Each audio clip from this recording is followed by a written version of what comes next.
Looks like we have quorum, right, Isabel? Okay.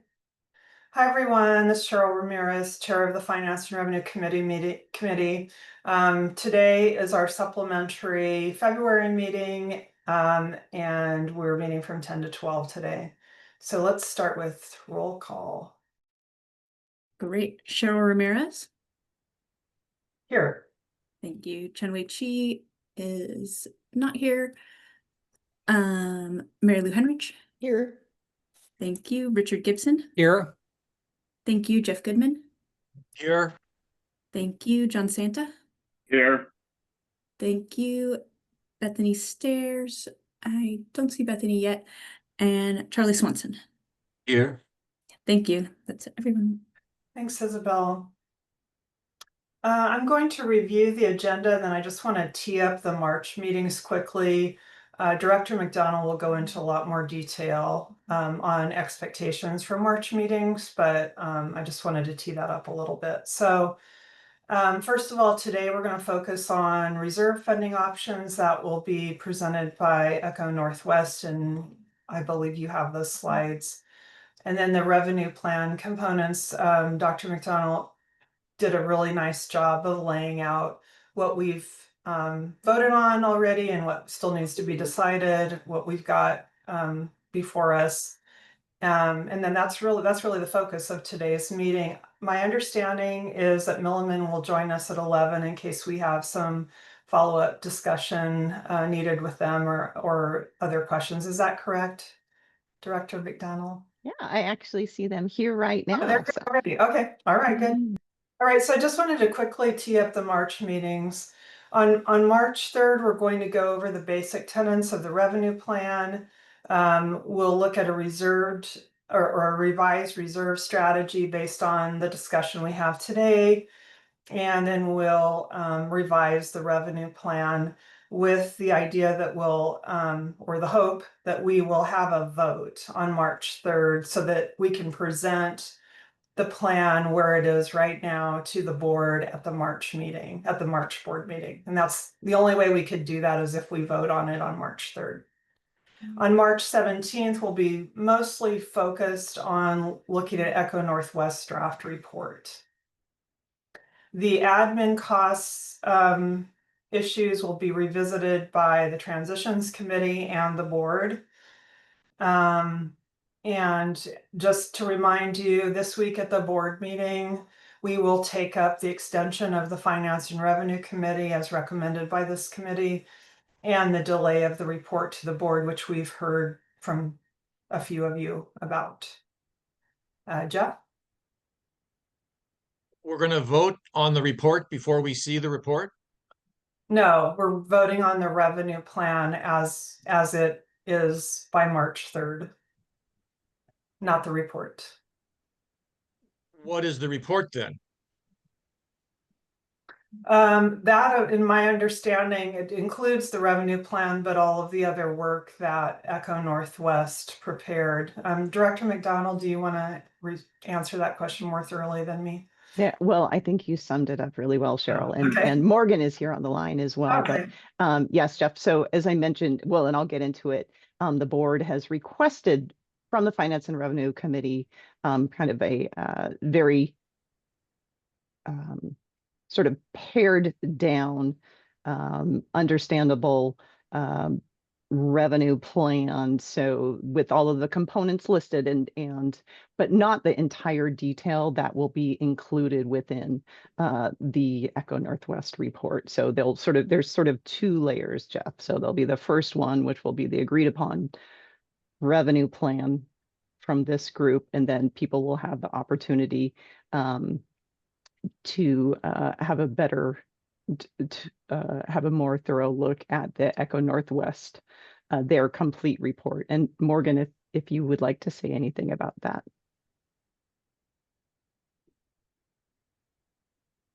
Sorry, very slow button pushing this morning.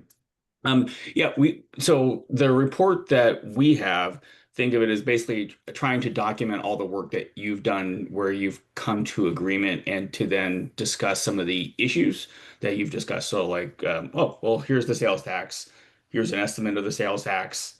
why did we not choose to use the sales tax as an example? So we have a draft that we've been documenting the process all along. So think of it as basically not a report, even though technically it's our report, it's not a report of like our recommendations. It's really documenting your process and your recommendations where you have consensus, and then also detailing other issues that were going to be germane to both the public and to the board going forward. I disagree with that approach. Um, we're going to vote on the 1st of March on the revenue side. The report will include the revenue side and additional information documenting everything. In the world I normally live in, the final report is what's voted on, and then you conclude. So I will disagree with the approach, but understand that I may be outvoted on this. Okay, thanks for expressing your concerns, Jeff. I am going to hand it over to Director McDonald to talk about some follow-up from previous meetings. Then we'll dive into the reserve funding options with Echo Northwest.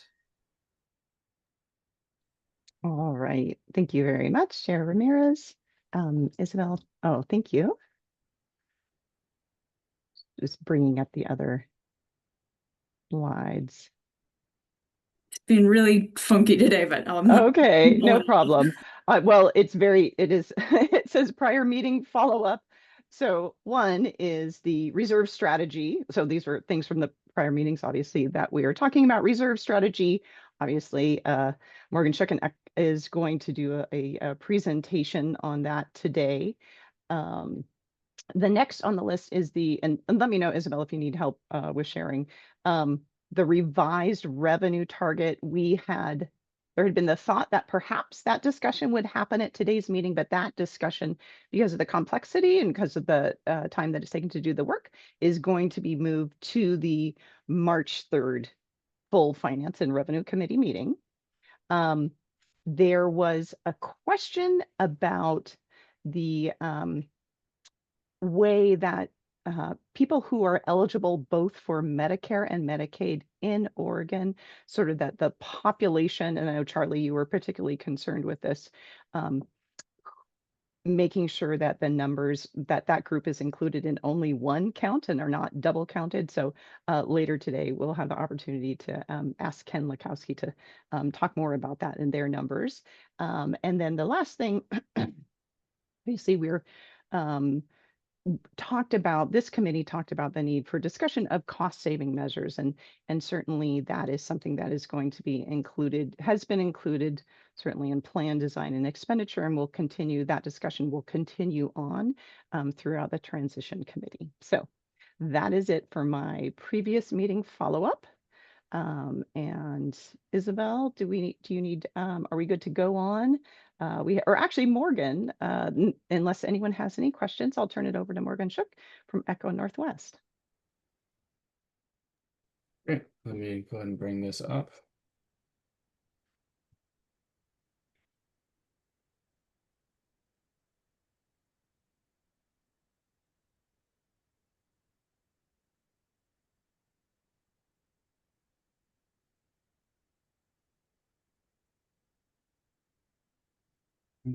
That looks great. Great. So first, I'm going to kind of walk through here, but I'll lean on John Santa and Richard Gibson, who will kind of provide some direction here, and you've had some chance to take a look at this. And so what we're trying to do here is think of a strategy and a set of recommendations that this group can specify to the governing board, given the complexity and a lot of the uncertainties with respect to paying for the reserves of the program. And so I think there are a couple things to keep in mind here as we focus on the reserve question. The first one here is there is a distinct yet overlapping need to fund transition costs as well. And the methods that we may propose for the reserves may also have some bearing on funding those transition pieces. But I think we want to respect that the transition costs are going to be probably twofold. One, there will likely be some need to stand up an information technology system to handle all the administrative and claims and payment systems. And there is a very distinct way that governments have paid for those, either through bonds and repaying it through future fees revenues, or looking at sort of one-time allocations to pay for those projects. There also need to be a significant amount of administrative capacity, but we also acknowledge that a lot of the administrative capacity exists and could be kind of repurposed for those needs. So I think just on the transition side, I want to make sure that we're kind of just acknowledging there's that piece there. Then, as we kind of step into the operating reserve question, we want to make sure that we acknowledge here that not all, even though we kind of said, you're working kind of on the 1 to 3 months of total planned expenditures, and that could be anywhere from 7 to 20 billion based on the Milliman updates to the estimates of the UHP plan. It's not likely that all, sorry, I said 2026 in there, but it's 2032, will not all be needed on day one of the program, right? That there's likely to be some sort of phase in as we roll in different populations over time. Go ahead, Charlie. So relating to some of these things, especially the first 2 bullet points there, when I looked through this, I didn't see any estimates of the amount of money that would be required for each of these kinds of things. And to me, it's like, well, how do we think about this without having some values there? And for example, in the first one, has there been any effort to try to estimate how much we could potentially get from existing reserves, and how much we might need? And on the second one, how much would that IT infrastructure cost? So I'm just looking for some numbers here. Yeah, I tried to do some work over the weekend to try to figure out, like, well, how much money is out there. And I'll just say for some of these things, like, well, we can go look and say, well, what's in the state rainy day fund, right? That's a number that's easily pullable. Just looking at the CCOs and their reserves, it's not apparent to me exactly 2 things: where all those financial it's a significant sort of effort to find all those financial statements, look at that piece, but I think it is a knowable question. The second piece, right, also I think, Charlie, is basically the legislative question around, well, how much of that is actually claw backable, I guess, is transferable, as a sort of legal question. So to me, I think a lot of what we're going to try to get to here, and I'm curious for all the advice and feedback, is given the time limitations, to really kind of outlining kind of what needs to be done to figure out some of those places where we do have question marks. You'll see later in the slides, I put some in here when I was working on this yesterday. Some rough estimates, really kind of back of the envelope. I would say way too early, but just in the sense of just having something there to anchor some of the discussion. I'll forward that in a little bit. Go ahead, Jeff. I agree with Charlie on it'd be nice to have some numbers on the different elements. And then secondly, this will be an IT project, the largest IT project the state of Oregon has ever undertaken, with the largest program the state of Oregon has ever undertaken. What gives us reason to believe that we will be more successful this time than in the last 2 major IT projects that the state has undertaken, in particular the Oregon Health Plan and the DMV? I don't know the answer to that last question, but I wanted to go back to the question on the cost. Mimi, is through the transition committee or any other work, is there something being done to estimate what that is?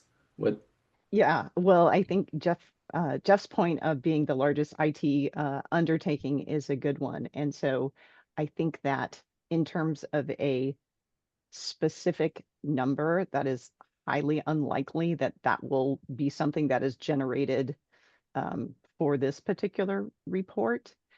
that is probably something that is going to take a lot more of a different type of evaluation, well beyond the scope of not only this committee, but this board and the funding that we have to be able to evaluate that. So it's a long way of saying the IT portion, which is a really big one, is definitely going to be an open question.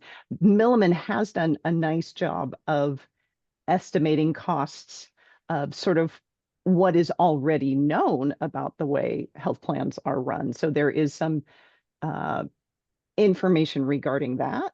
But I think that your approach to looking more at the structure of looking at funding is what we're able to work on right now while we're still part of the other part of the things that will answer those questions of the dollar amount are still being developed over the next several months, potentially years. Thank you, Mimi.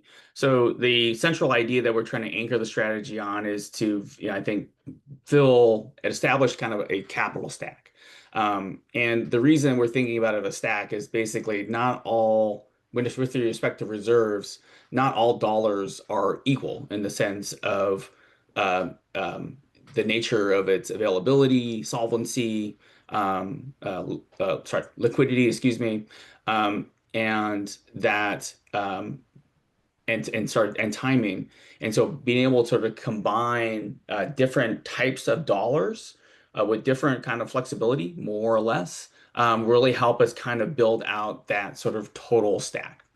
And the way we were thinking about this is to really think about it in kind of three different tiers of dollars. The first one we're calling kind of low cost, medium cost, high cost is sort of think of some type of sort of however you want to sort of weigh the different criteria, but different sort of sources of opportunity cost of dollars. And the first one, the tier is kind of our low cost. Here, right, we're thinking this is a foundation of our reserves pieces. So these are existing dollars in the system.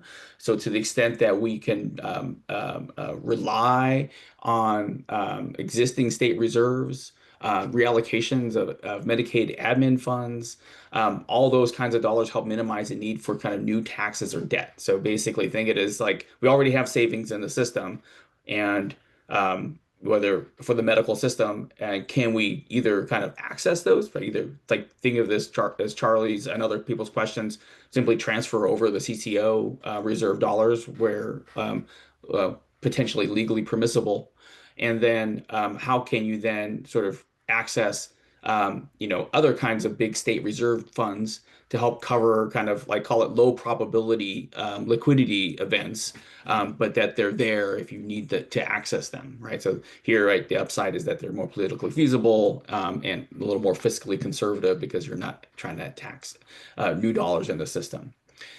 The second tier of dollars is what we're calling kind of the medium cost. Or this is like, think of this as very structured financing.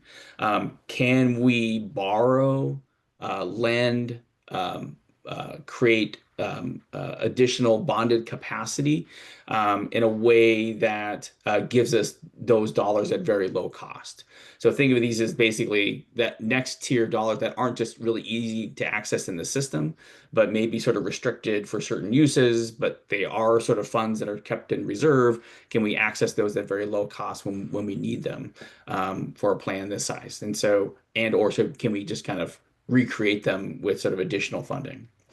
The last tier, right, I think is kind of the highest opportunity cost dollars, right? Basically, ones where we would need to either start new taxes or fees in advance, or somehow sort of levy a slightly higher rate of the tax in early years to sort of build up reserves. But basically, these are things that carry kind of obviously greater sort of political or economic costs, and we're trying to be very selective with them for a short amount of time and have sort of clear sort of either targeting or sunsetting. John or Richard, do you want to say anything kind of like at the highest level of kind of how we're thinking about this and why this is kind of the right way to try to tackle the problem? And then maybe I'll go to Charlie with a question. Go ahead, John. Yeah. Well, I mean, Morgan and I had a good discussion. I think this is a next step in this process. The previous steps, Morgan's piece back in November and Lee's piece, I think in December, frankly, kind of provided a historical framework. So this is the next step in trying to organize, how to do this. There's multiple more steps to come. And I'll be interested to get a sense of well, who's going to do those steps, and how many of those steps are going to be necessary for the report. To use an analogy, and pardon me, Morgan, if we haven't talked about this, but in our neighborhood, there's lots of houses being built. And, I would say what we've done here has gone from, well, the lot is purchased and the foundation is laid. And now we're doing some framing of the house. But I wouldn't argue that we've got a roof on it yet, but we do have a frame. And so you can start to see how for this particular, and realize this isn't the funding of the annual funding. This is just the funding of the reserves needed. So I found it helpful. There's a variety of specifics in each of these. For example, in tier 3, you might say, well, if there's going to be a tier 3 or a tier 2, the plan is going to be paying interest. It's going to have debt, and so should a budget line now go into the profit loss statement, if you will, of this operation for debt. And should that be 2%, 4% of 10% of funds in which you're going to be paying for debt or not? What's how much, given $60 billion of revenue coming in, that could be financed in terms of debt. So this is a next step. There's a long way to go here. So that's my comments. Okay. Thank you. Richard, and then Charlie. Yeah, like we did with the NHE account, there's sources and there's uses. Taking the uses first, we've got a good first pass on the uses for what we need the reserves for and when, but it's just a first pass and we need to continue to refine the numbers involved in the uses. And then on the sources, the 3 tiers, I think we're going to need substantial help from different people at the state that can advise us on this. And of course, it's their busiest time ever right now because the legislature's in session. So I think we can pick up on the sources, I hope, with the state maybe in a month or two. Over. Yeah, no, I think, one of the things that'll be very helpful here is finding the right expertise at the state budget level. I think as Richard and John articulated, both from a sort of like how do we go find where the money is in the sense of just, administratively looking at balances. And then obviously from a legal legislative perspective, some sort of assessment of transferability and access. Go ahead, Charlie. So I guess in my mind, one of the sort of extraordinarily rough estimates that we could make is try to figure out what's the total amount of transition reserve startup costs, and then say, what would the cost of having a bond of that size be on an annual basis, and say that's how much more new taxes we need. I mean, to me, that would be a rough way to get at the numbers. And then it certainly can change depending upon if you get tier 1, tier 3 numbers, but somewhere along the way, it's essentially the new taxes raised are going to have to fund most of these costs, other than what we can find in existing funds in the tier 1 stuff. So I'll just a suggestion on how we can get a very rough estimate. Yeah, no, I've kind of done a little bit kind of that math, just looking at like, well, what would your debt payment be on a, say a 30-year bond at 20 billion, or something like that, right? So those and then rough kind of sizing that relative to kind of our current sort of tax rates. So we can kind of fold those in. I just didn't want to kind of jump ahead in the math, but we can get there. Go ahead, Jeff. Thank you. To follow on to Charlie's point, talking about the additional taxes, these would be over and above what we are currently recommending. We should be very clear about that. And then secondly, I'm a numbers person and we're a Finance and Revenue Committee meeting, our group. Do you have estimated ranges of dollars for the 6 items in tier 1, the 3 items in tier 2, and the 3 items in tier 3? I have very swaggy numbers, I'll put it that way. And I'll show those in just a little bit, just to kind of give us a sense of what, I just not comprehensive, but just kind of looking at a few of these places and just doing some math. I'll just jump ahead actually, because we can have that conversation. So this is just kind of thinking about those pieces. I just, this is just a little more, detail on kind of what was in the earlier slide. But if I kind of did a quick sort of back of the envelope set of math and thought about sort of how we might sort of put this together by just looking at it. So, if you thought about the internal fund, the big piece there is you're leveraging the state rainy day fund, right? Currently sitting at about $2.5 billion. If I kind of looked around at some of the financial statements of some of the bigger CCOs and look at their reserves, right? Not crazy to think that there's another $1 billion there or so. If you're trying to then access some structured financing here, right? I think, it could be as easy as kind of low cost borrowing to existed sort of restricted funds, whether you're talking about the sort of PEB or retirement funds, right? And some of their pieces, and thinking about what you could potentially access. You're maybe in another sort of 0.5 to $2 billion. And then, I mean, that could even be even bigger depending on how more aggressive you want to be.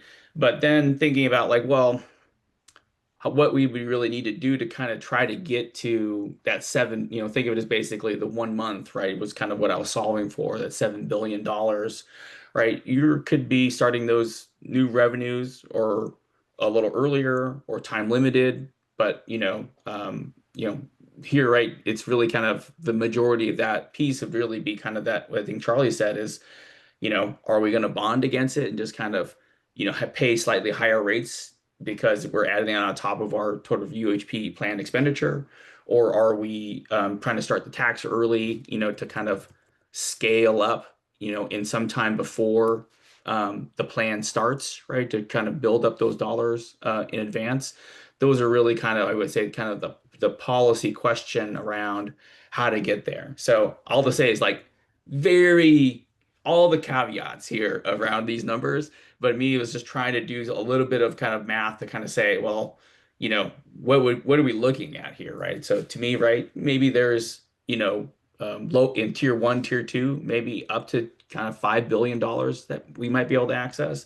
But to the extent that we need to get more, we're going to really have to kind of rely on that tier 3. Just to follow on to that, if I might, the graph that was three slides back shows in year 1, tier 1, $4 billion.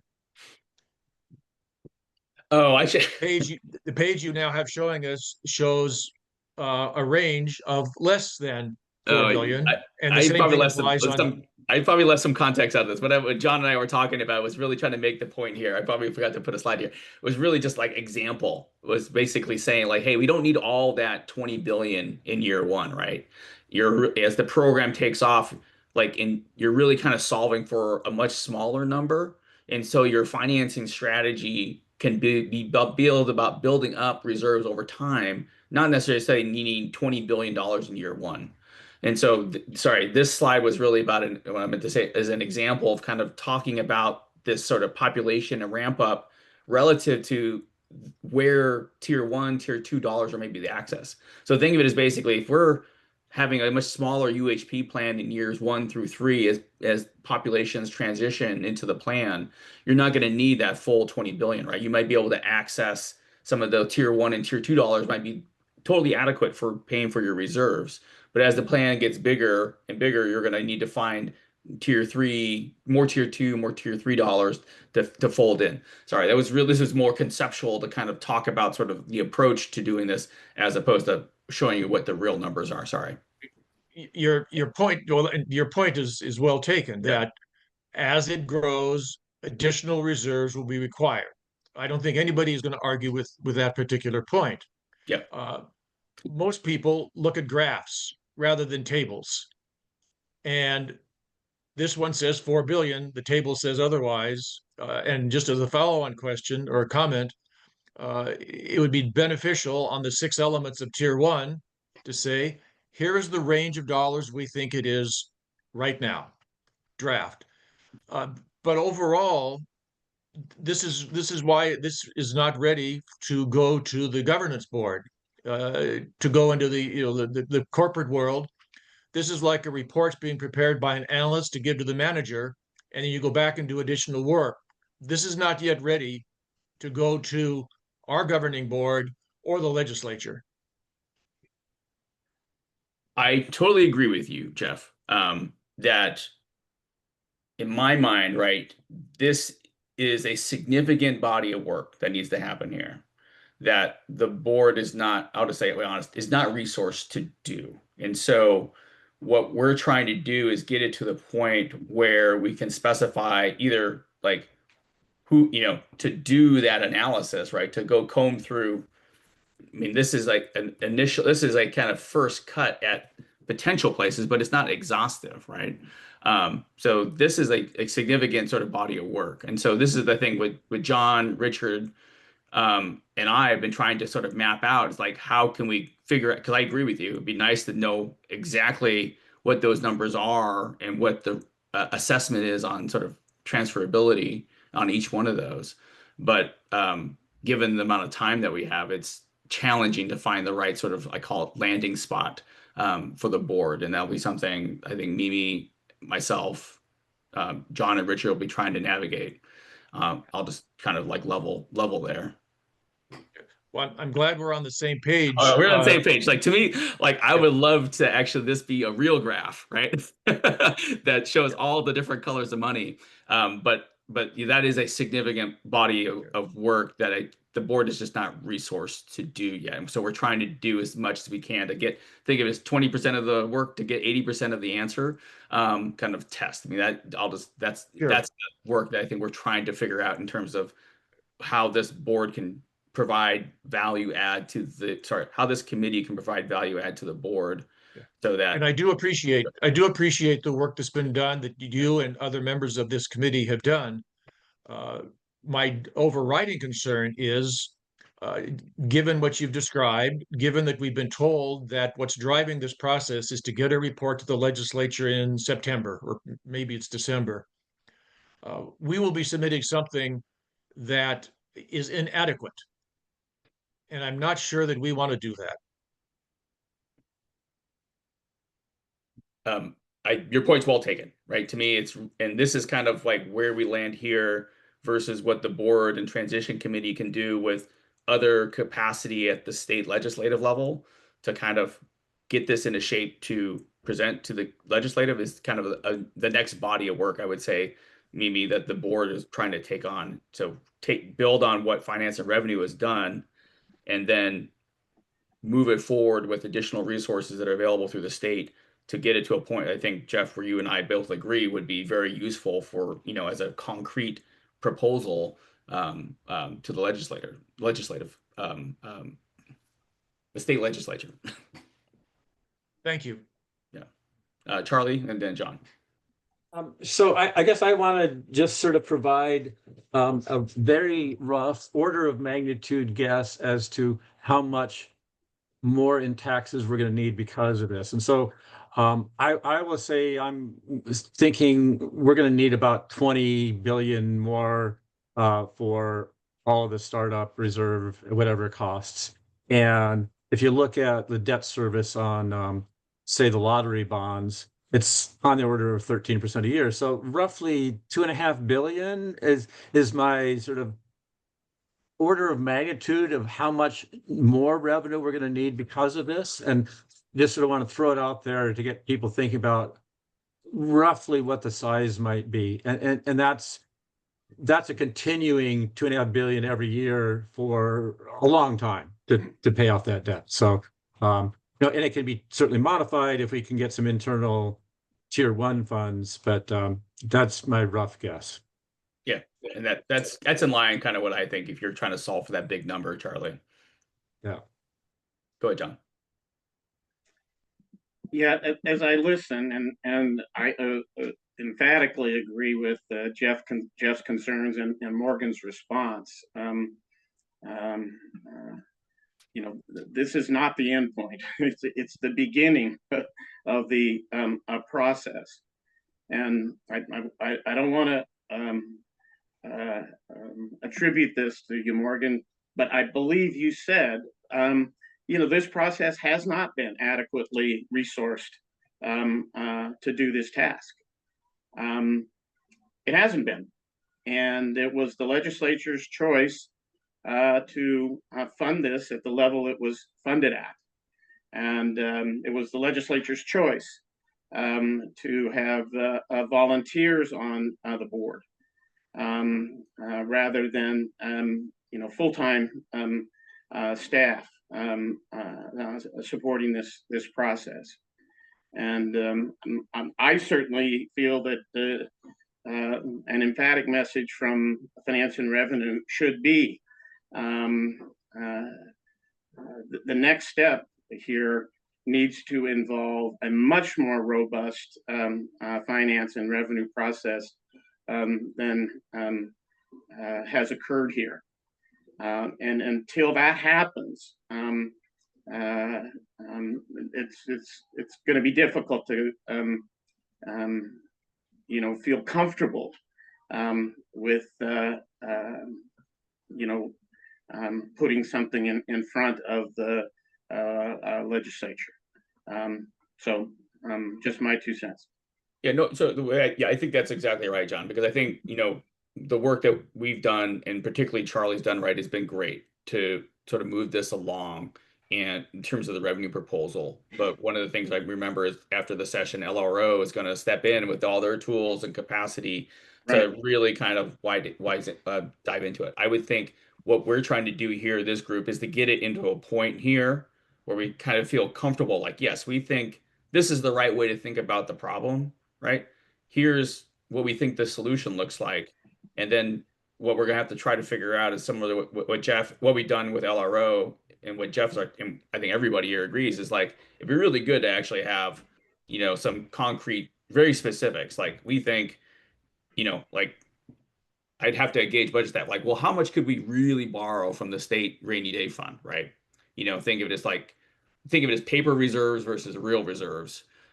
Is a real big question, right? Like, well, how much could we actually go get from the CCOs? Like, there's a legal question there, I think, as UHP staff have sort of articulated, right? But maybe there is a nexus. But it'd be good to understand the complex, specifics of how much they have and how much could you really claw back under what provisions, and then all the other pieces, right? But I think in the end, I think there is a good piece that we can still kind of build out here. What Charlie said is like, tier 3, how do you want to pay for that, right?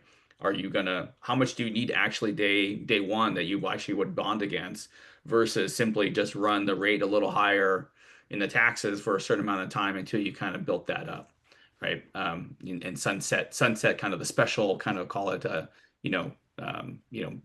tax proposal to kind of get those in place.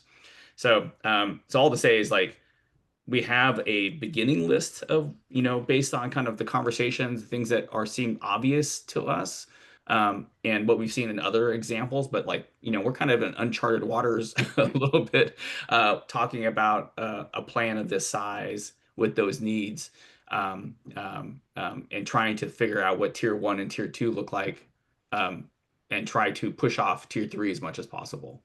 And so I think as long as we're kind of square with that, that gives us a good foundation to advance it going forward. Yeah, if I could, just two other comments. Certainly, just the hour discussion I had with Morgan, it brought home to me, I believe, the likely importance of Medicaid going first here, because Medicaid involves that big population that will all come to the plan at once. While it's likely that neither Medicare or commercial will be all at the same time. People, folks will come in over a period of time. Medicaid waivers also involve a period of time, usually I think at least a year, you have to talk to OHA folks, where the government is willing to fund the creation of the infrastructure, including IT, sometimes at a very favorable match, by the way, so that that year of pre-operational funding through a Medicaid waiver could be, quite desirable and helpful in a couple of different ways. The second thing is, I think you've got to envision the future. I mean, one of the challenges here is you've got reserve funds sitting all over the place. I think Lee did a very good job of listing the CCO's reserves. You notice that list, though, when it said Care Oregon, was for the two CCOs they own in Southern Oregon and on the North Coast. Actually, their $1.3 billion in reserves comes primarily from their Portland metropolitan operations. There's multiple hospitals and groups that appropriately are holding reserve funds because of the risk they're taking on OHP. That's true for the Medicare Advantage plans. It's true for the commercial plans. Kaiser has huge reserves, of course. And a lot of this is because, there's not a lot of trust from a financial point of view in the system. So everybody's feeling like I better hold, for hospitals, the standard of reserves is to have 200 days of revenue in reserves. Salem Hospital's been honest about it, has more than $1 billion in reserves because it wants to preserve its bond rates. So a lot could change when you have a hopefully trustworthy and collaborative single payer that provides stability to all the players and allows them to feel comfortable, not putting billions in reserves to protect them. There's so many financial issues here that we're just scraping the surface on. Yeah. Thanks, John. So what I would suggest here is the work that we're going to try to do here is try to build this example instruments out. Just in terms of this is a good feedback from I'll need from you folks, but I think John, Richard, will try to build out the example instruments and try to put some numbers to this as much as we can. And that way we have a sort of good landing spot then for the board to take up this recommendation and to work with the right state agency, probably at the budget office, to sort of vet, and an OHA probably to vet a little bit of this, so that the final sort of operating reserve proposal is better informed with some of those resources.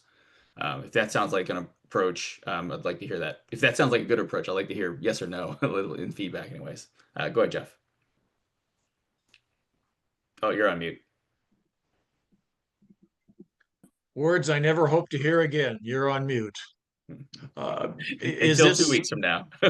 Yeah. Yes, thank you. Yeah. Is this going to include a year-by-year projection of income statement, balance sheet?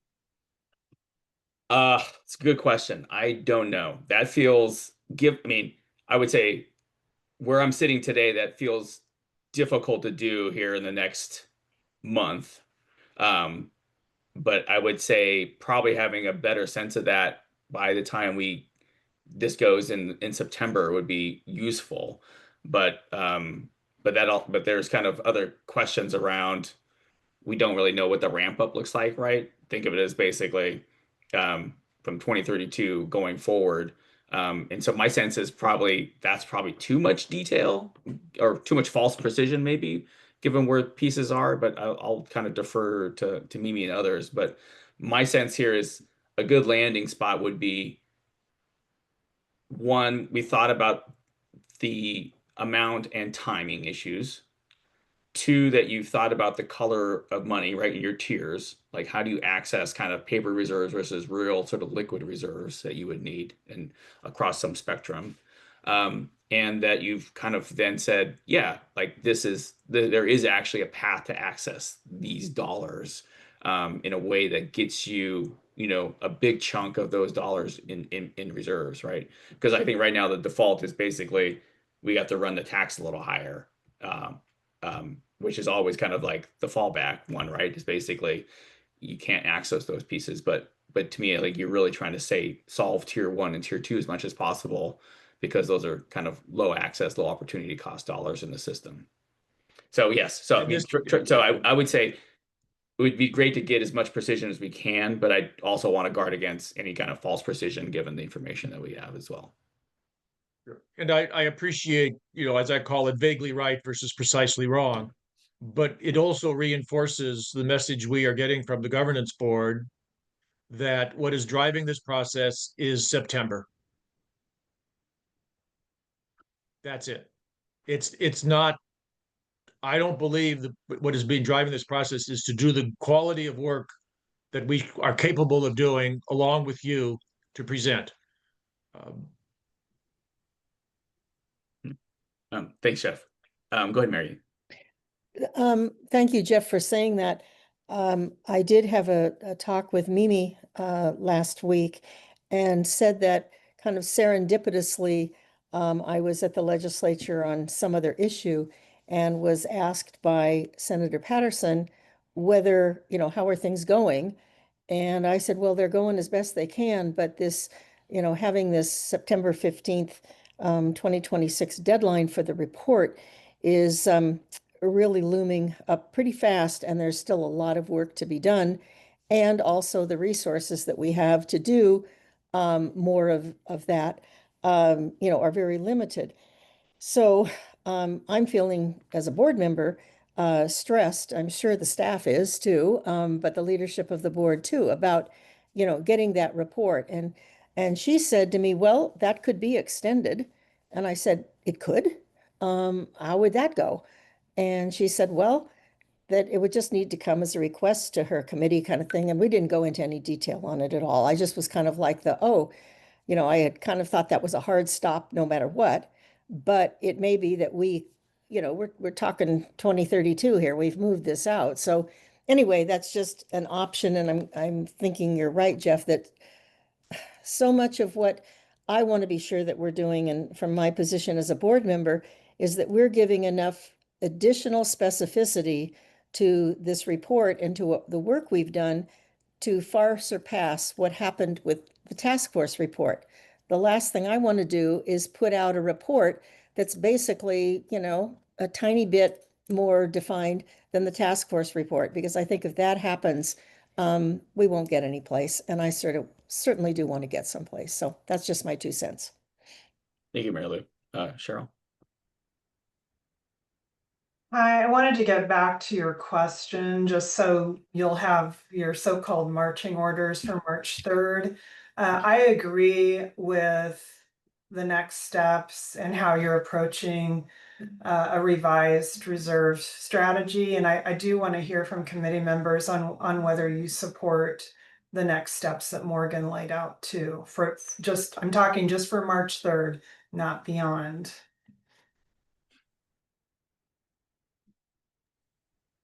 I'll start. I support them inadequate as they are. Thanks, Jeff. Thanks. Others? I saw thumbs up from Charlie. All right. Okay, Thumbs up all from Mary right. Lou. Okay, just want to make sure we're okay with the direction. And I realize, Morgan, you'll be soliciting. I'll continue to work with John and Richard. John's and Richard's But help too. Great, thank you. consider my marching orders is to try to fill out the example instruments as much as possible. And I just want to thank both John and Richard for your extra work. Really appreciate it. Yeah, I appreciate it.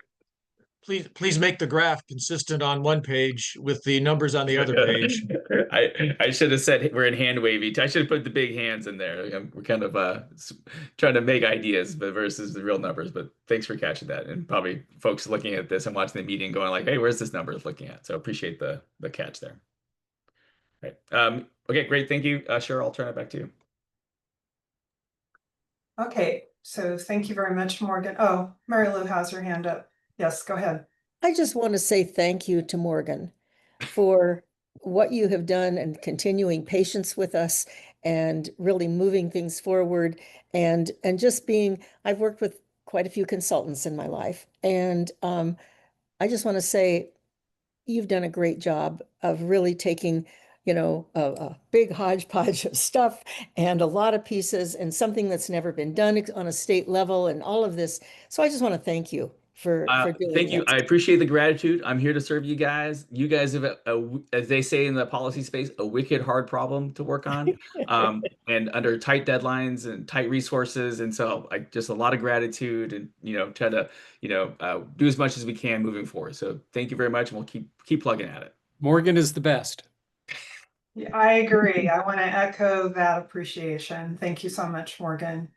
So we'll move on to the revenue plan proposal, and I know Morgan will be involved in this discussion too, perhaps maybe even Milliman, but oh good, it looks like the slides are working.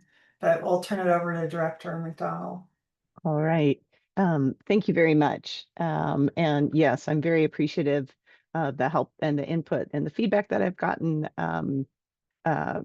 obviously from the committee initially, but Charlie and Richard and Morgan also all had a hand in this. So I just wanted to be clear about what this presentation is about. So the board chair requested that Finance and Revenue submit components of the current proposal as it is to the board in a single document. Certainly things have been presented to the board sort of as they have come up, so the board could give direction to this Finance and Revenue Committee. And I think that's been very helpful. But what they've requested is to just have it in summary form. So that's what today's discussion is about, and to sort of develop a document, again, that will be voted on at the March 3rd meeting here in Finance and Revenue and can be presented to the board. Again, not even remotely as detailed as the document that Echo Northwest will be creating. And truly just will only include the components of the revenue plan. It will not have anything to do with the strategy around reserve or startup cost financing. All right, so as I'm going along, please feel free to raise a hand, or if there are any questions, and I certainly will call on Richard, Charlie, and Morgan for help. John, you have your hand up. Yeah, when I saw on that last slide the mention of a document oriented to the public, one thing you might consider is I learned at Consumer Reports where we did lots of writing for consumers that healthcare journalists who are oriented to consumers can really get this kind of work done. People like me can't. I would oftentimes write the first draft and away a journalist who had, written in the consumer voice for decades would take it. At the end, everything I thought was important would be in the document, but it was a lot more readable than the one I produced. And if you really want to have something that works for the public, you might consider trying to find one of those folks. They're out there. You obviously can't hire someone who's working, for the Oregonian or Willamette Week or any of those sorts. But there's a lot of independent or retired or semi-retired health journalists who might be willing to do this. They can really work wonders with a document. Thank you. Thank you very much for that really excellent suggestion. Just making a note there. All right, so I'm going to move on. Something that I believe you all are familiar with are the revenue instruments that you all have discussed, talked about, and have all agreed upon. This has also all been agreed upon by the board, that these are the revenue instruments that are chosen at this time. So the corporate income tax, corporate activity tax, employer payroll tax, healthcare personal income tax with that household readjustment rate sort of built into it, and then an Oregon lodging tax. Charlie. So I am going to make a suggestion that Yes, please. We'll get to maybe later. Okay. Yeah. That I shared with you. So yeah. Oh, okay. Thank you. And then the credit instruments. So we have the employer payroll tax credit, and then the Medicare Part B premium tax credit. And again, I've had, suggestions, and if people have other suggestions about ways to describe these, I think that's very beneficial. So a lot of this is taken from the, sorry, Morgan, once again, cribbing from Morgan's work, the draft proposal that Morgan and Echo Northwest have created, so that these credit instruments will offset some of the impact of that employer payroll tax and eliminate duplicative payments for Medicare enrollees. I don't think that I don't want to read these slides to you all, just keep them up here for a moment.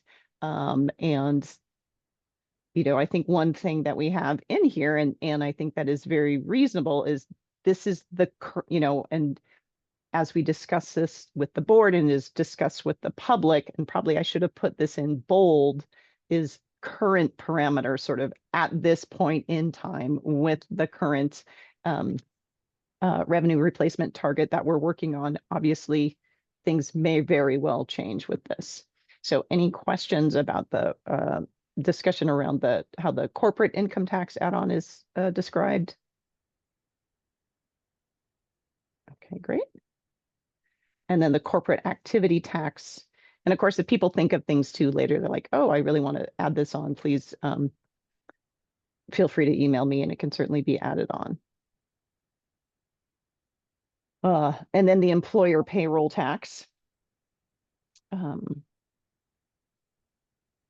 I think, some of the important things, certainly for the board, which I believe the board does have a good understanding of this, but also in discussing it with the public, is that the firm threshold excludes employers below a $500,000 annual payroll from this liability.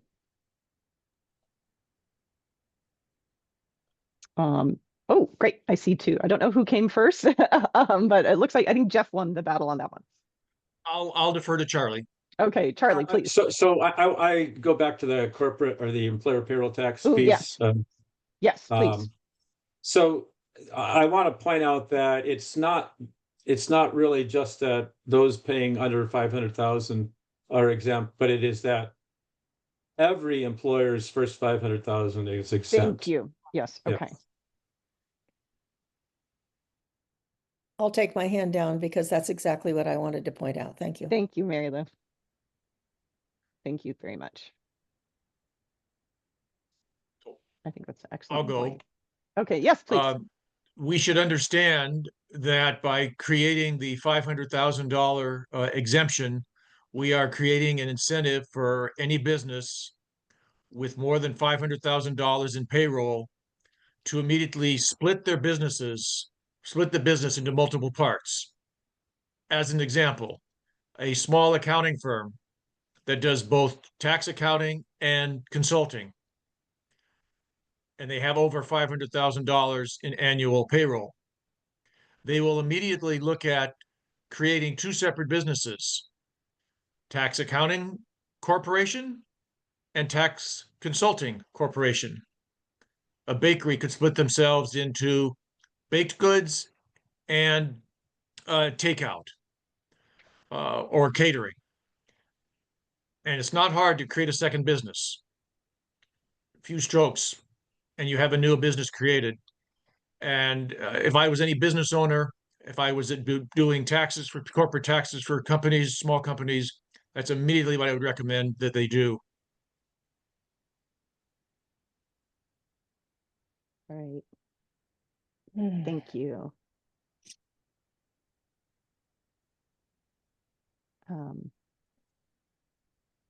And healthcare personal income tax. I did have a, so I made some changes, Richard, that you had suggested along with Charlie.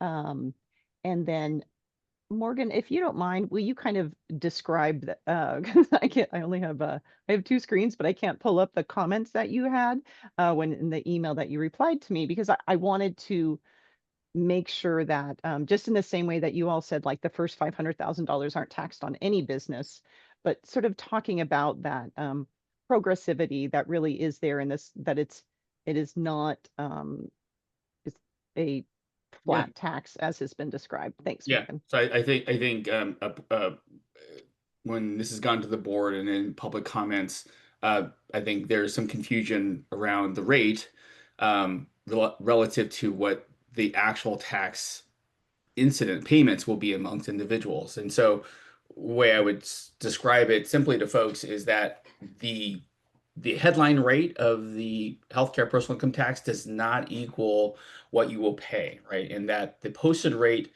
even though there is a posted rate, what people owe is really related to three steps, right? First, is your income below 200% federal poverty level? If it is, you will owe no tax, right? Second, if your income is in the phase-in band, right, starting at 200 and going to 260, the rate will phase in over that income so that there's no cliff with respect to where taxation starts. And then third, once the income is taxed at the rate, people will have their tax reduced by credits owed to them through either the employer payroll tax or through the Medicare Part B, which all reduce the taxes. And if we then think back on our tax incidence charts, what we see, right, is that many filers, particularly below 40,000 average AGI, are paying no tax through that combination of both the phase-in and the tax credits, and that as the system is paid for, it's actually pretty progressive with relatively speaking, higher income, larger households through the rate readjustment factor are bearing more responsibility for paying the total contribution of the healthcare personal income tax. So I think it's important just to distinguish the headline rate isn't what your actual rate is because of the mechanisms that count what counts as income and then what reduces your liability through credits. Kudos and compliments to the graphs that Charlie put together. And I had a good conversation with Charlie a couple of weeks ago about that. They lay it out really nicely.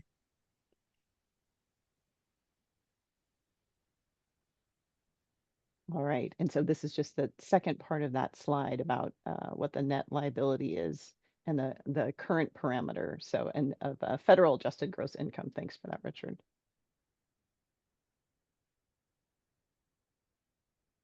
All right, here's the description. Sorry, this is a little bit lengthy because it is, there's a lot to it. Oh, Charlie, I'm sorry, did I miss you? Should I go back one?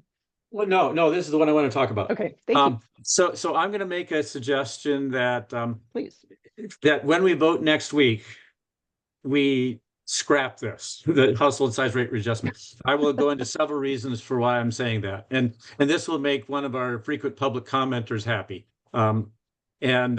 So at least scrapping it, not necessarily the reasons I want to scrap it for. So we have a number of things in our currently proposed tax structure that strongly incentivize filing separately. Among them is this household size rate readjustment. And so For that reason, I think we should just get rid of this household size rate readjustment. And then another reason for getting rid of it, it would simplify things. It's a lot easier to explain if you don't have it in. So that would be another reason to get rid of it. And we still will have in our tax plan a strong incentive to file separately rather than jointly. And that is because the personal exemption or the federal poverty level exemption is smaller for people after one. So for the first person, it's a fairly substantial amount, and then it gets pretty small for each additional person. And that decrease means that you're going to be better off filing separately than you are filing jointly. For example, using 2026 values, it's an individual filer would have 30,000 or roughly 30,000 in exemptions of their income exempt, I should say, not in exemptions, but other income totally exempt from taxes. And two-filer household would be more on the order of 40,000. And so if that two-filer household decided to file separately, all of a sudden they'd have 60,000 that they wouldn't have to pay any taxes on. And so there would be a gain of 20,000 over if they file separately compared to filing jointly. I would urge people to think about ways we can try to address this issue. One way we can do it to some extent would be to lower the exemption for single filers to only 138% of federal poverty level. But that still would leave that same issue for a family of four deciding to file separately as two groups of two. And so I'm not quite sure what we do about this, but it's a severe issue in my mind. And the first thing I would say is let's just get rid of the household size rate readjustment. So I'll stop there.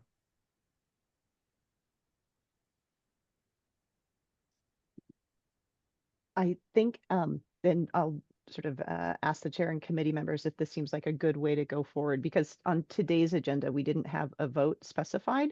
What I Right, what we'll I have a will vote do next is time, yeah. at the next time that will make sure that will clarify that. Thank you, Charlie. Thanks for bringing that up, and we'll be sure to bring that up. I just want to jump in that I prefer to vote next time too, but Yeah. it sounds like a good idea is what I would say. Yeah. Sounds good. And Mary Lou, please. That was kind of my feeling too, that I've struggled with this household size rate readjustment, trying to explain it to people. And as you can see, it took a lot longer slide here to try to do that. And I don't know if anybody reading it, John, we need a really miraculous writer to help us write this one really simply, because it's not that simply to understand. So for simplicity and for a variety of reasons, we're not voting today, but I'm just indicating that I'm strongly in favor of this. Thank you. Thank you. And Jeff? This is a question, I guess, to Charlie and Morgan, is that if we're going to discuss Yeah. this and potentially vote on this at our next meeting, could we get updates of the spreadsheets and the graphs that you were good enough to put together that we're currently using for discussing this? Yeah, I can do that to some extent. I'm not sure I'm going to be able to reproduce all of them, but I will make an attempt to do so. So one of the things that is going to come out of this is that the larger households will gain immensely with this, and so it will show that and I don't quite know how we show this, but to some extent you'll be able to see that we're going to be putting a lot more burden on smaller households than currently exists relative to larger households. But again, that burden was only going to go to high-income smaller households, because the low-income smaller households will pay nothing. So high-income smaller households will be paying substantially more, and larger high-income households will not pay more until they get to really, really high income. So, but that's essentially what's going to happen. John, you have your hand up. Yeah, I mean, I just want to say I'm fine with this. As we have in the past, let's make sure that the discussion and the information around things like this, just like the sales tax, like other things we've talked about, is preserved, that folks who follow us will see that we looked at other options, and perhaps some of this work will help them to, get to it more quickly. For myself, I believe that, all this work is a significant advance beyond what the task force did, and is a real accomplishment. That said, we're naive if we think that folks aren't going to come after us and make this or that change, this or that tweak. They absolutely are going to do this. As Jeff has just given a good example, the tax lawyers and the tax experts are going to come in and say, well, do you realize that this can be gained here and there? And all, don't forget the example of Hawaii, who basically required that all employees, half-time or more, have health insurance. And what happened over the next 5 years, Hawaii employers basically changed their workforces. So large numbers of people only worked 0.49% of the time. And so those kinds of things are going to happen. But I think this is the committee's big accomplishment, and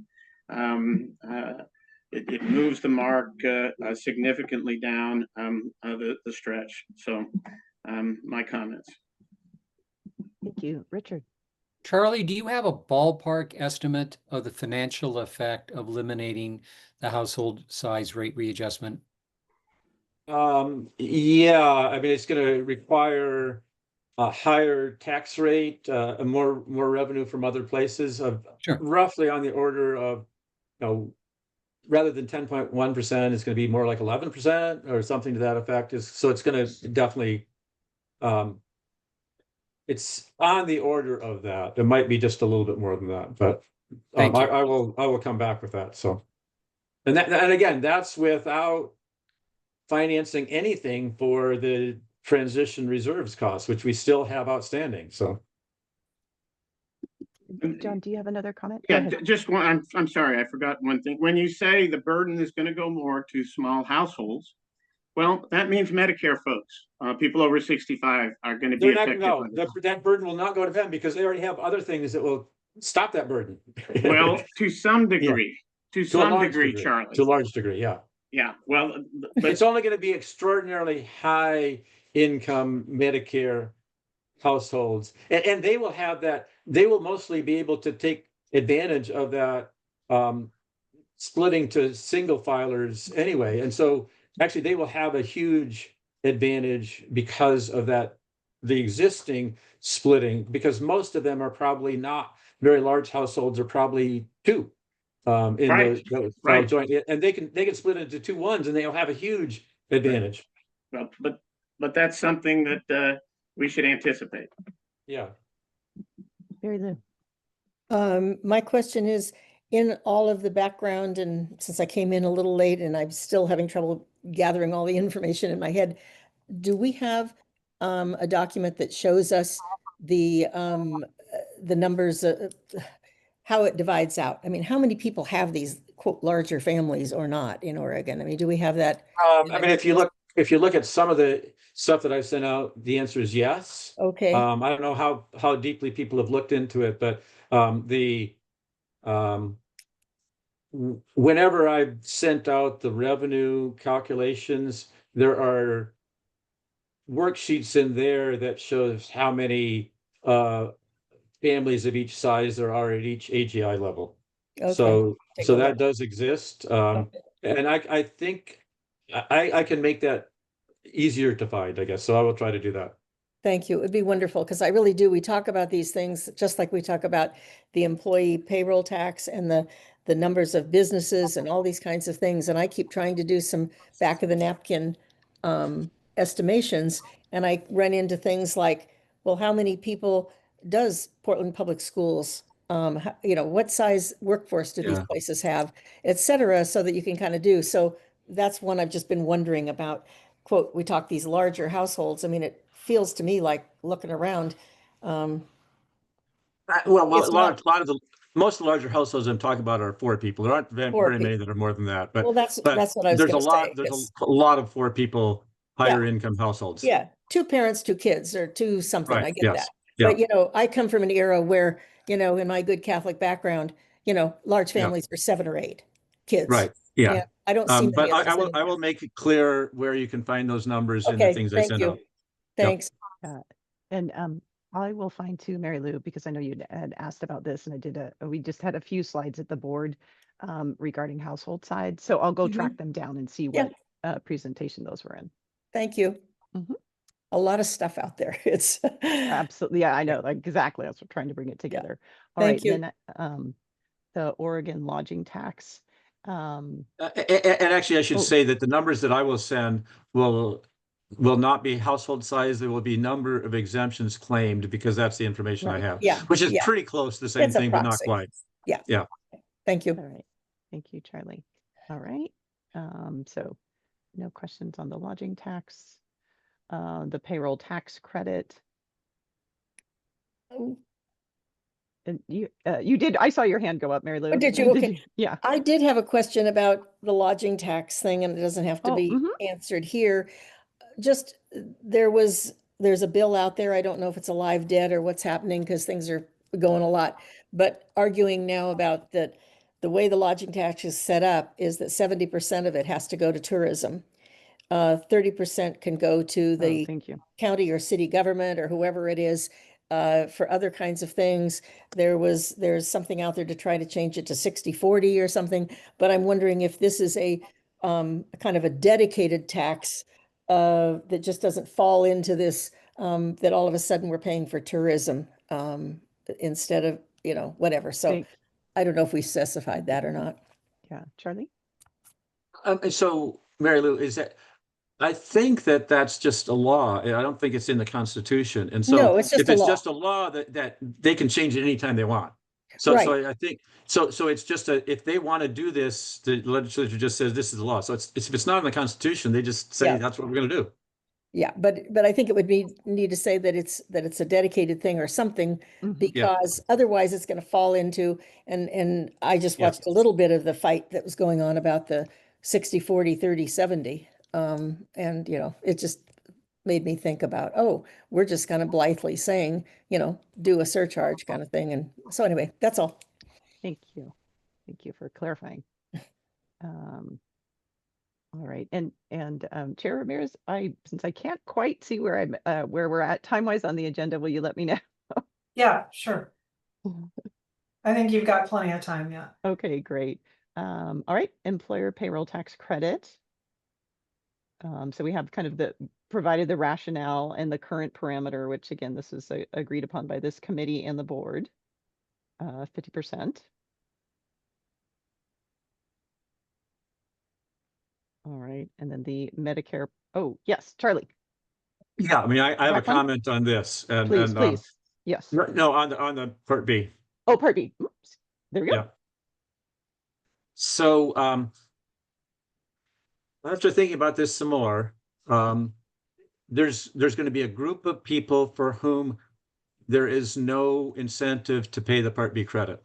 And that group of people, so right now we've decided for those who actually would owe some new state taxes, they will get a credit of 100% of whatever they pay on Part B. But for those who will not have any new tax obligation, then they will have to still pay the Part B credit, or that's what we would like them to be doing, because then we can get the Part B money from the federal government. But there will be no incentive for them to do it, because we're going to say, we're going to cover you anyway.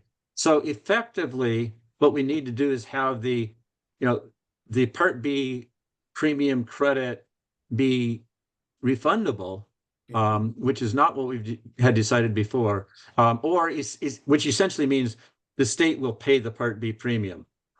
So right now, the Part B premium covers maybe about 25% of the Part B money that the federal government gets back to the state. So if we do not do that, and if people don't pay that Part B premium, we'll be losing essentially 3 times as much as we would spend if we actually did pay the Part B premium. And so I think we're going to need to pay the Part B premium for everybody, and that can be done in a variety of ways, either refundable tax credit or something else. We'll have to think about exactly how that happens. But my suggestion is that we're gonna cover the Part B premium for people, for every resident of the state that could potentially be eligible for Medicare, so that we can get that federal money. That will mean that we need to raise an extra 1 billion to do that for the compared to what has been calculated. I mean, so the money that we would not have to raise, Part B premiums altogether is more like 2.2 billion, but some of that is already taken into account because we're giving a credit. Some of it's already paid by Medicaid. But it's going to be another extra $1 billion that we need to do this. But I don't see any way around it if we're going to try to get that federal money. There's a different sort of question for Part A. The Part A premium is higher. There's very few people that would become eligible by paying it, that would have to pay it to be eligible. And so it's not quite so clear what we should do about that, but I want to put that question out there for people to think about. Should we do about the Part A premium that some people have to pay? So I'll stop there.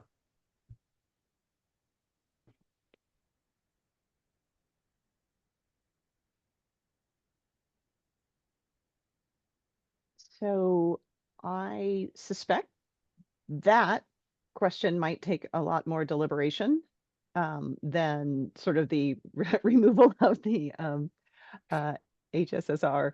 So maybe after this, I'll talk with Morgan and et cetera, and Cheryl and Charlie, and to consider how best this can be presented to this committee so people feel informed enough to make a decision by March 3rd. And if not, that's fine. And then, there's another 2 weeks after that. But that's a pretty significant change from what people have been discussing over the past couple of months. So I'm just putting that out there, but just trying to think of ways to do it to sort of as John sent us, following process, making sure that it's clear, all the deliberations are clear about what's happening.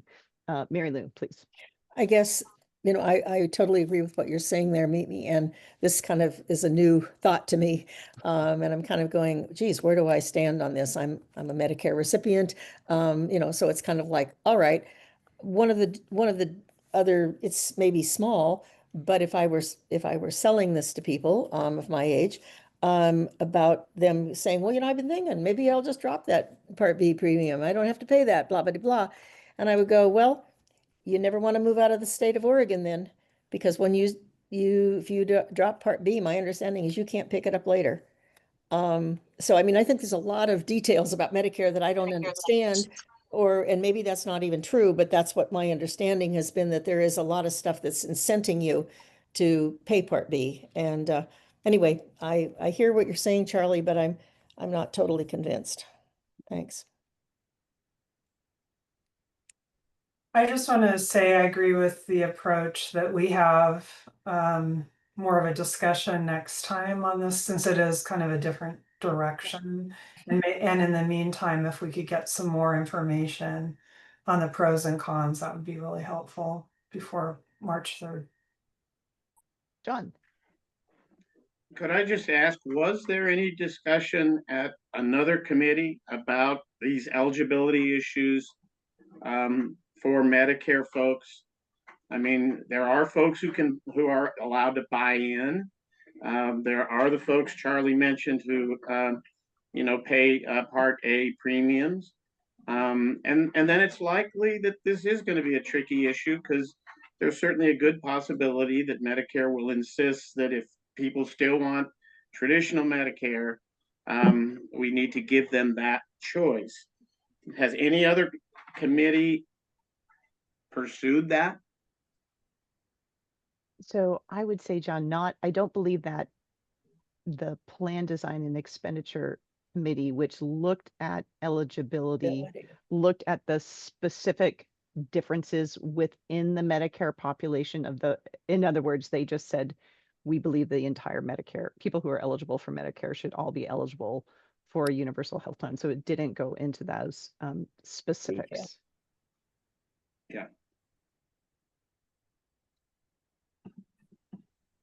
All right. Mysteries being uncovered as we move along. All right. Ooh, then okay, my next line was discussion. So are there other comments? And of course, again, don't need to be brought up now. Certainly happy to have them emailed at a later date. Mary Lou. I guess a Oh, and then we've question got Jeff. Mhm. again that I have kind of like the household size question of where do I look at that? And I'm thankful for you guys helping me out on that one. Same thing with employers. Do we have a slide or more than one slide, but that really outline how many people in Oregon work for the various types of employers and the various sizes of employers? You know, I'm thinking about, as I do my back of the napkin math, it seems to me that a real beneficiary of if we could really do things as we've kind of got them laid out are all of the public employers, the state, the county, the cities, the other districts, the school districts that are paying between 20 and 25% of their payroll is paying for health benefits for their people. And if we go to an 11% or a 10 or 11, 15, whatever number, they are going to have a huge windfall. I also think some of the other large employers, hospitals that are most everybody's unionized now, et cetera, all these places where workers have done a good job of fighting for health benefits. These companies are paying a large percentage of their payroll. So, you know, and then we're excluding, at least at this moment, the people $500,000 or less, all those small businesses. So I'm really kind of wondering where is, you know, and I guess this is part of it, maybe on the saleability of it, or who do you talk to and who do you try to convince that, oh, this is a good thing for us. And so we're not having to do just individuals, we have to do employers. So I'm just kind of wondering, do we have that somewhere that I'm just missing? Because I'd like to see it. Yeah, we definitely have had the discussion about where people are employed, if they're in, you know, small businesses, large businesses, public, whether they fall under PEB and OEB, or if they are, you know, like municipalities and things like that, that have their own types of insurance. But I agree, I think it'll be really beneficial to sort of, again, kind of work on this and bringing it all together. So I'll make a note of that. Thank you. And then apologies, I'm not sure Yeah. who's next. I'm just going to go on my screen across, which starts with Jeff and then John and then Charlie. Thank you. This is a concern of making sure that the estimated revenues we get will match up with the estimated expenses. So this may be a Morgan question. As I looked back on previous material presented, we show the going from the Optimus numbers up to the current numbers, an induced demand increase of about $1.5 billion, which is a relatively small number. And my question comes from when I look at the number of procedures that are covered under Medicaid on our Oregon Health Plan, we go through procedure number 470, at least through the end of this year. And there are 671 procedures identified. And I recognize that not every procedure is equal and not every procedure is the same cost. But is there a connection between increasing the number of covered procedures, which I am assuming all will be covered under the plan design, and that's about a 1/3 increase in the number of procedures. Can you tie that number back to the $1.5 billion of induced demand? Because it seems out of whack. Hey, Mimi, would that be a question for Milliman? I'm just wondering, since they're here. I think that would be a question. And then too, I think thinking about the prioritized list that, you know, 470, 472, that's not necessarily specific procedures. Lots of times that the list is of covered diagnoses. Diagnoses. So, and then they have appropriate, and then they have there are well more than 472 procedures Yes. covered under the Oregon Health Plan at this moment. But yes, I understand, but I was looking at it and I understand there's exemptions and et cetera. And it's sometimes you go to, you pull somebody who was going to get a procedure 6:30 and you say, we're just going to give this one under charity care. I understand that and the nuance and the complexity to it, but it struck me just as on a big picture level, the number of procedures covered on the Oregon Health Plan Medicaid, assuming that all of those are going to be covered under the new plan that we have, that's a 1/3 increase in the number of procedures. Recognizing again that they not all cost the same, not all are necessary, some, et cetera, but just trying to tie that off to the estimated increase in the cost we're going to have by going to the new plan. It doesn't seem to tie off. right. Ken, thank you for coming to answer this Yeah, question. Thank you. Jeff, just to make sure I'm understanding your question right, are you saying that because this list of procedures that the Oregon Health Plan is going to be covering is increasing, are you asking? Are you saying that the induced utilization increase of 1.5 billion is not enough? Is that what you're saying here? That is what it suggests to me. And I'm saying that if you increase the number of covered procedures to not only on the Oregon Health Plan, our Medicaid plan, but you make sure that all of those same things are covered in all of the plans for everyone. Yeah. So yeah. Our estimates, Yeah. we do make changes for covered benefits. So we do have we do have adjustments that do include the increase. So for example, the list of covered benefits in OHP would be larger than would be more extensive than say in small group or individual or something like that. We do have adjustments where we increase for the level of benefits. Is that answering your question? Well, no, it doesn't. Because where I'm going with this, the number of procedures that are covered is significantly bigger than what is currently covered, subject to all the nuance and the exceptions. The dollar increase that we're showing between Optimus and the projected plan design is $1.5 billion. Relative to the total dollars, $1.5 billion is nowhere near a 1/3 increase in the number of procedures. I'm just trying to make sure that that link is correct so that following on from that, if the expenses are more than what we are projected or is being projected, which I think they're going to be, that means we need more revenue. So part of this is translating how Optimus built up their projection versus how we built up our projection. Ours is more of a ground up analysis, where we're starting with costs by market, and then we're projecting the 2026, getting a 2026 baseline, then projecting up to 2032. We're applying benefit adjustments and induced utilization changes, and then trying to get back and translate, how does our estimate of the induced utilization compare to Optimus, even though it's a slightly different methodology. So a little bit is translation, but I think that in our projections, I think we're accounting for the changes in benefits. That's still maybe an unsatisfying answer to you. If you want to send me an email too, I don't want to take up too much of the time here. Just that might help. Good. Thank you. All right. Next, John. Yeah, I just want to make sure that 2 weeks from now,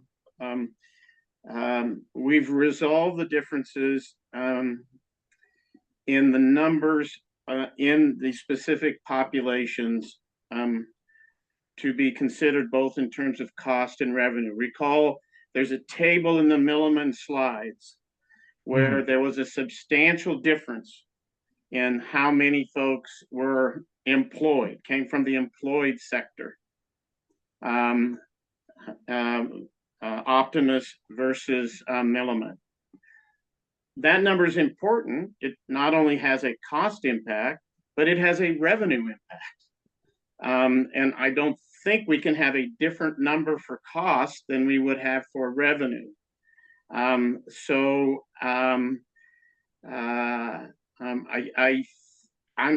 mean, I think this is the table, and I just want to make sure that Charlie and Richard get whatever information they need before early March to be satisfied that they have numbers that they can trust in that will work for both the cost target and the revenue plan. The other aspect of that I mentioned briefly, but I think it's really important, is I believe that there's going to be a threshold in terms of coverage for Medicaid. That a big difference between the task force and now is in the task force, we essentially in 2022 only had about 100,000 people who were uninsured in Oregon. My guess is that number is going to be a lot higher. This year, next year, 300,000 people are going to be uninsured because of the Medicaid step backs. There's a threshold at which, if Medicaid continues to retreat in terms of their coverage, that this will become impossible to do on a state basis, because you'd have to raise so much more revenue for that number of people. For those two issues, I want to make sure 2 weeks from now we're satisfied that we're using the same numbers on the cost side as we're using on the revenue side, and they make sense to Charlie and Richard. Yeah. So, Charlie, do you want to go first before I talk at all? Yeah, I want to say a couple things. One is that I do have data for a number of past years on the number of employees, or number of firms by number of employees, kind of broken down in somewhat reasonable ways, and also the average salaries or wages paid by those employers. So I can send that out to people. And that is, in fact, what I used when I was trying to calculate, to some extent, I used those numbers when trying to calculate the amount of revenue that was going to be raised by the employer tax credit. So that data was necessary in order to get modestly reasonable estimates of revenue. I also want to disagree a little bit with Jeff on if you're going to cover more things and you're going to pay more, it's going to cost more money, you're going to need more providers. And the only way you can really have higher cost is to have a whole lot more providers come into Oregon. And I'm not sure we're going to have that with this. I mean, it actually would sort of be a good problem to have in some ways, to have a whole lot more providers, but which would mean we'd have to pay more if we're going to have a whole lot more providers. But I'm not sure we can say that that's likely to happen. So I actually do not think that because we're covering more, we're going to have that many more providers and it's going to cost that much more. I just don't think that calculus works. That has never happened when expansion of this nature has occurred in other countries or even in the US because of the provider shortage. So I just do not think that's something that's going to happen in that manner. And that Charlie, that's consistent with, as you may recall from our last meeting, or maybe it was 2 meetings ago, where it was stated the assumptions going forward is no increase in the number of doctors in Oregon. Zero. I don't know. I would say that is perhaps a reasonable assumption. I do not know. I think that's one of the things that somebody's going to have to think about. And relating to the sort of data issue that John was hoping that we would have things resolved, I'm going to say I don't think it's going to be resolved because, and I'm going to bring this up, I don't think the data exists in a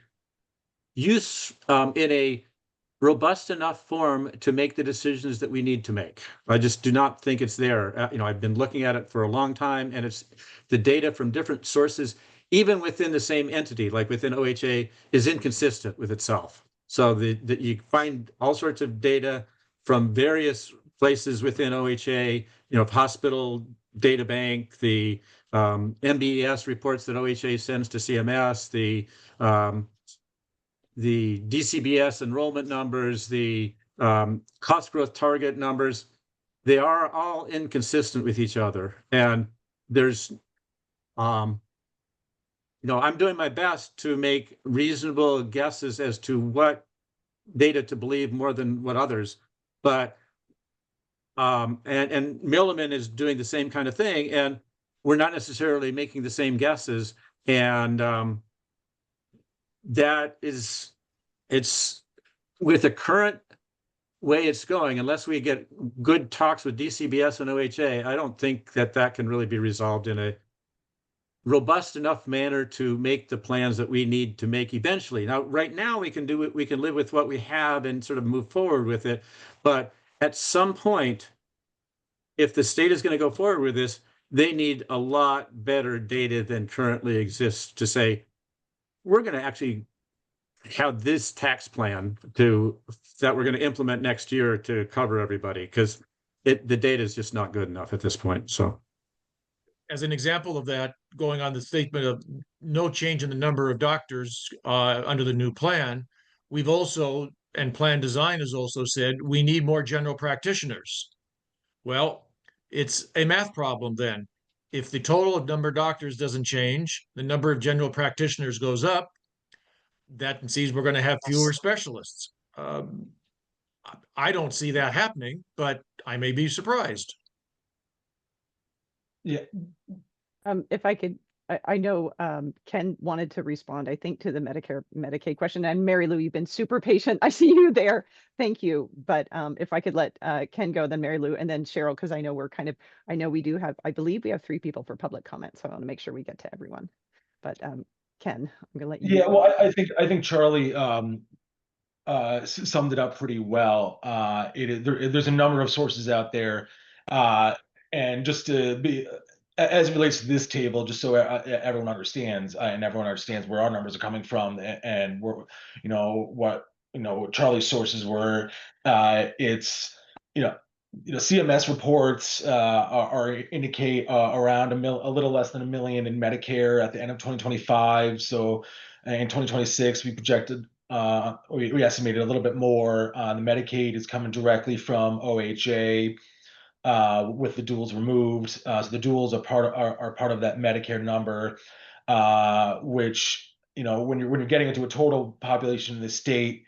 We know the individual market based on risk adjustment reports. The OHA also estimates uninsured, and so to get to the total state amount, that leaves you with backing into one number, which we chose self-funded. Whereas Charlie was looking at the DCBS numbers, which are about 1 point. For the public employer there together would be about 1.92 million. So then it becomes a matter of, if you trust that number more, where do you pull it from? And part of this can be an issue of reporting. What if frequently people overlap or they're in 2 markets? So I think that's the nature of the problem we're up against here.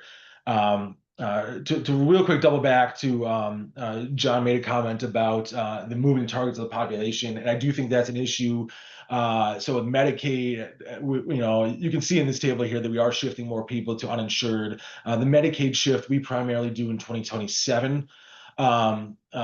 People shifting from Medicaid to uninsured, but I just do want to address that's happening. Another thing I just want to make sure is clear, going back to our, and then I'll let Mary Lou talk, is going back to our induced utilization numbers.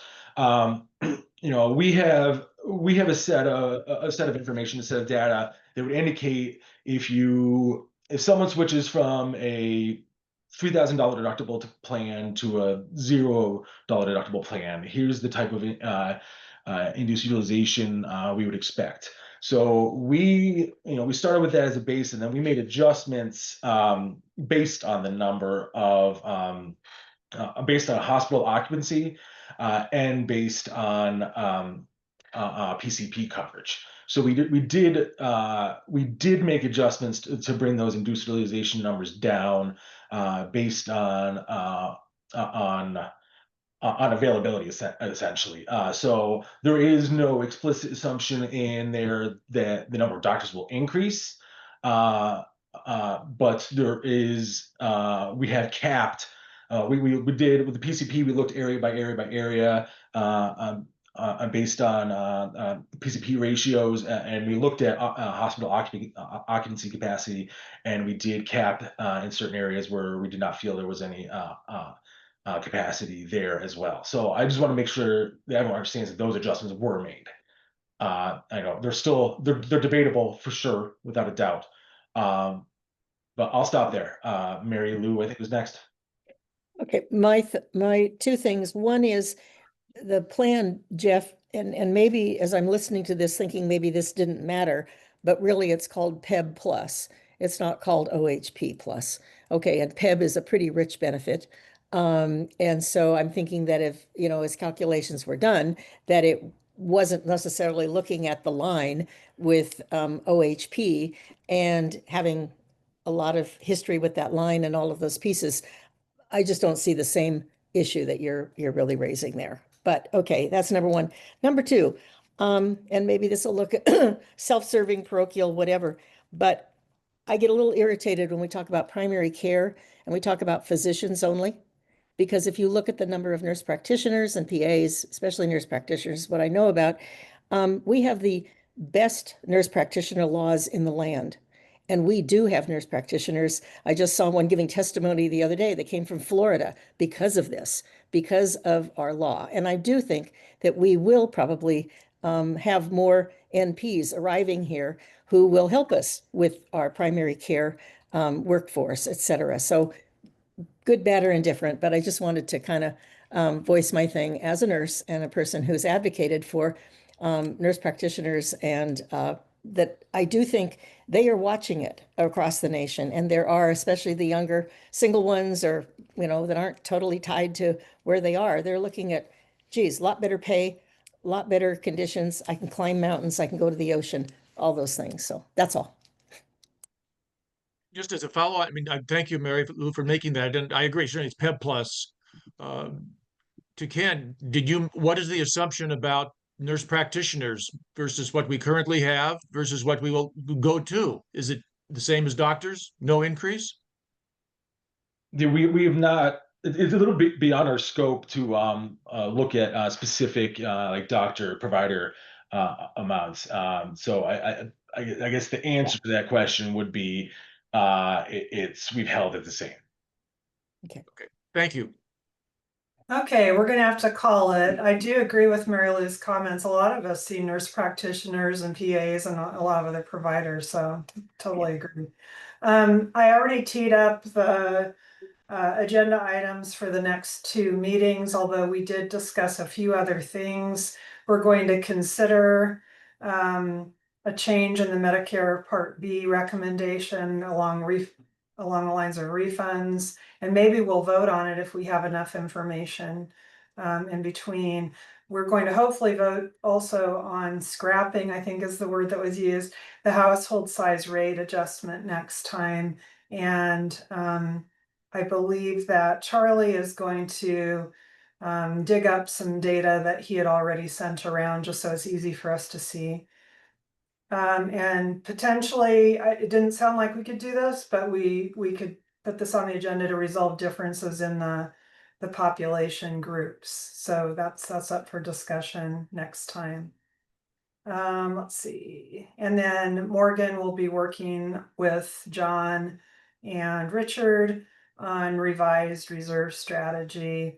I believe some charts will be updated on that as well. So that's what I've got for follow-up. And now I know we have 3 people providing public comment. We also got a written public comment having to do with providers and Medicare concerns too, if you had a chance to read that. So with that, I will turn it over to Isabel for the public comment. Oh Thank dear. you. And, I realize I won't be able to show the timer. yeah, hopefully it'll work for me. But yeah, as always, we really appreciate members of the public submitting public comment. You can submit public comment at any time via our website, and written submissions need to be sent in 72 hours in advance of a meeting. It looks like my screen is still not working, unfortunately. For oral comment like we're about to do, please sign up 24 hours in advance of the meeting. The first person we have today is Lou Sininger, and you should be able to unmute and begin your public comment. Unfortunately, I'm unable to display the timer, but I can, maybe put it in the chat like a 30-second warning when we're getting close. Okay. Hi, and congratulations, everybody.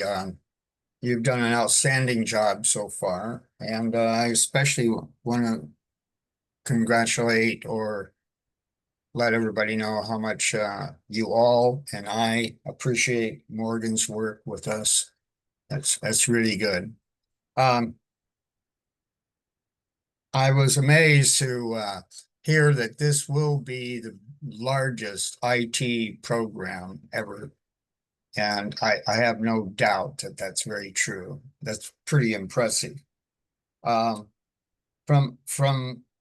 seeing where we're at, I do support those of you that believe you need more time to really put together a good proposed program. I think you need that extra time. There is no need to rush into this. And I hope the people in charge will consider that and move forward on that basis. Remember, Medicare and Medicaid is really 50% of the population. That's a big number, and those things have to be satisfied.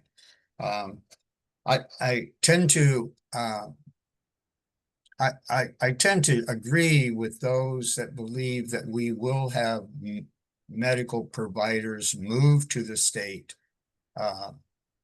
just so they can work under a universal healthcare plan.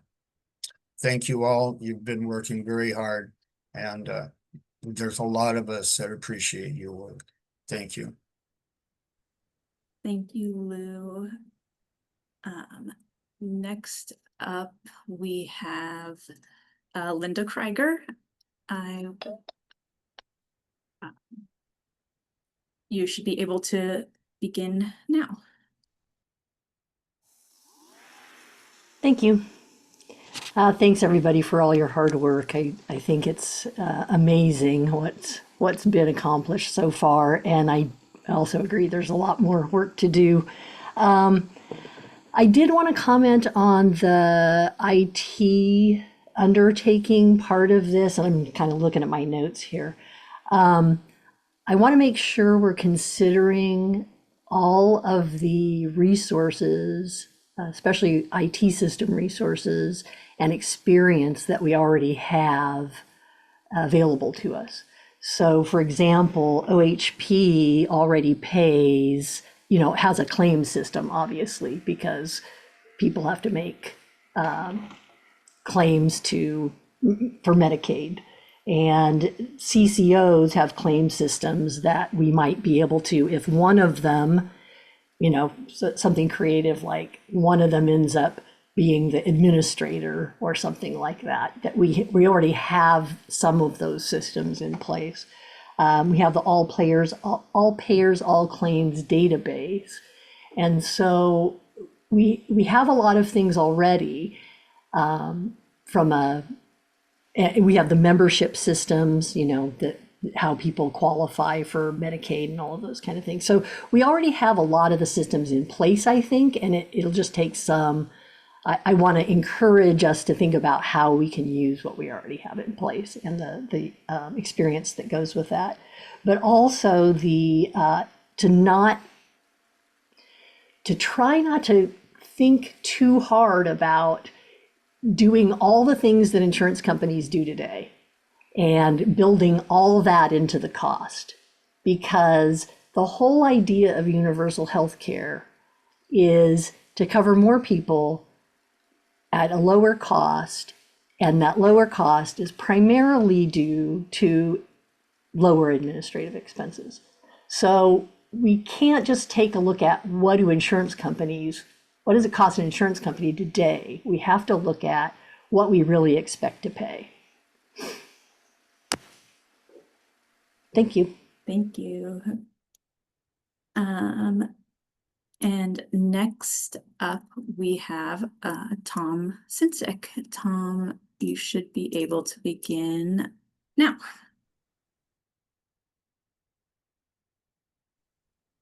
Okay, thank you very much. I'm running low on battery. Tom Sinsick, family nurse practitioner, delivery of primary care. We're the ones that do it. Think of me serving 1/3 more patients without paying me anything more, because I don't have to waste my time. So I mentioned this before and other things. Let's grasp onto that idea. I want to thank you for all your costs, your work. This is necessary work. Oregonians are ready for this. The system is messed up. I would avoid assumptions about whether small businesses like the less than $500,000 don't want to pay anything. I think people want to contribute. They're willing to contribute. Just the system is too expensive now. The same, I'm a Medicare recipient, happy to pay out. Most people will be.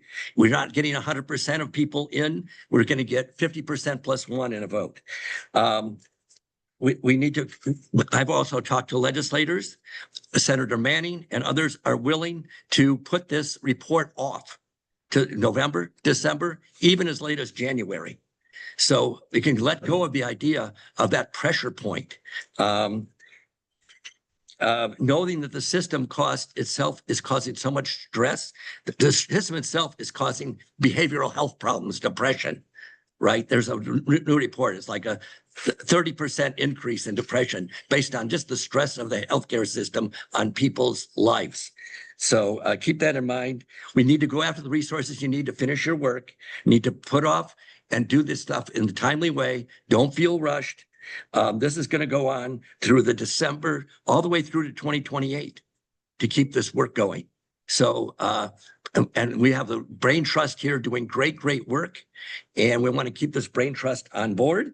And yeah, I think that is it for my, I want to encourage you to look at House Bill 4040, which is 130 some pages of trying to fix some elements of the healthcare system. It's crazy. It's a hodgepodge of everything. And so it's just crazy. So thank you for your time and listen. I know I wasn't exactly 24 hours ahead, so thank you for the opportunity. Thank you, Tom. And thank you, everybody. That's everyone. And sorry for the technical difficulties today. No, it worked out. Thank you for everyone who provided public comment, and just to Tom, I have seen that bill, so I totally know what you're talking about. So with that, we're just right at closing time, and we will adjourn. Thanks, everybody. See you in 2 weeks. Some Be of you. well. Thank you. Bye-bye. Bye-bye.